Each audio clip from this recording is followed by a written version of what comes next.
మంచిర్యాల జిల్లా బెల్లంపల్లి పట్టణం టేకుల బస్తీలోని బెల్లంపల్లి ప్రెస్ క్లబ్ లో ఏర్పాటు చేసిన విలేకరుల సమావేశంలో BRS party municipal vice chairman Battula Sudarshan మాట్లాడారు.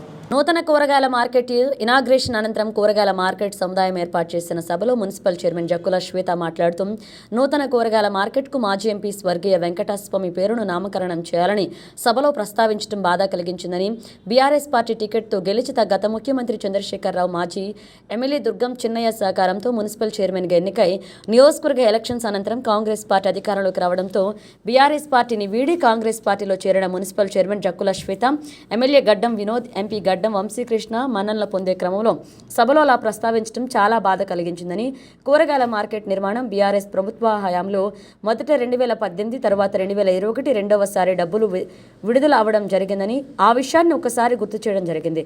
బీఆర్ఎస్ పార్టీ తరఫున ఇట్టి అంశాన్ని తీవ్రంగా వ్యతిరేకిస్తున్నట్లుగా తెలిపారు. గప్పాలు కొడుతున్నటువంటి వారిని బెల్లంపల్లి పట్టణ ప్రజలందరికీ తెలియజేసే విధంగా, బెల్లంపల్లి నియోజకవర్గ ప్రజలకు తెలియజేసే విధంగా ఈ పత్రిక మీడియా సమావేశం ఏర్పాటు చేయడం జరిగింది.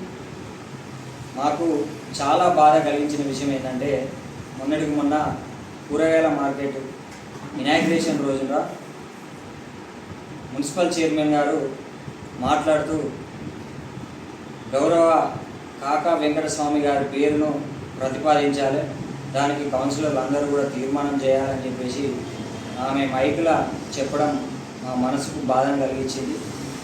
మున్సిపల్ చైర్మన్ గారు బీఆర్ఎస్ భిక్షతోటి కేసీఆర్ గారు మాజీ శాసనసభ్యుల ఆధ్వర్యంలో ఆ రోజు మున్సిపల్ చైర్మన్గా ఎన్నికైనటువంటి చైర్మన్ గారు కాంగ్రెస్ ప్రభుత్వం ఏర్పడ్డాక కేవలం 2 రోజులు కూడా బీఆర్ఎస్ పార్టీలో నిలవకుండా కాంగ్రెస్ పార్టీలో జాయిన్ అయింది.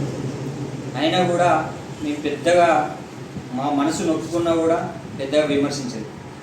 కానీ ఇప్పుడు మొత్తము వినోద్ గారి, వివేక్ గారి, వాళ్ళ కొడుకు గారి, ఎంపీ గారి మన్నలను పొందడానికే అక్కడ ఆ ప్రస్తావన తీసుకొచ్చి చైర్మన్ గారు కాకా వెంకటస్వామి గారు చేసిన ఘనత ఏంటో మరి మాకు అర్థం కాలేదు. ఆ మార్కెట్ కోసం ఆ మార్కెట్ 2018లో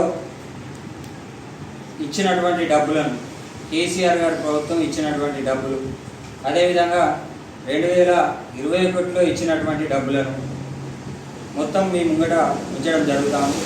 కాబట్టి తీవ్రంగా వ్యతిరేకిస్తూ ఉన్నాము. బీఆర్ఎస్ పార్టీ నుండి ఈ పరిస్థితుల్లో కూడా అట్లాంటి తప్పుడు నిర్ణయాలు తీసుకోవద్దని చెప్పేసి హెచ్చరిస్తూ, ప్రతి ఒక్కరికి నాయక విన్నపము, ఈ యొక్క మార్కెట్ కి కాకా వెంకటస్వామి కూరగాయల మార్కెట్ అని నామకరణం చేయాలని నా యొక్క విన్నపం. దీనికి అందరూ సహకరించాలని మనస్ఫూర్తిగా కోరుకుంటారు.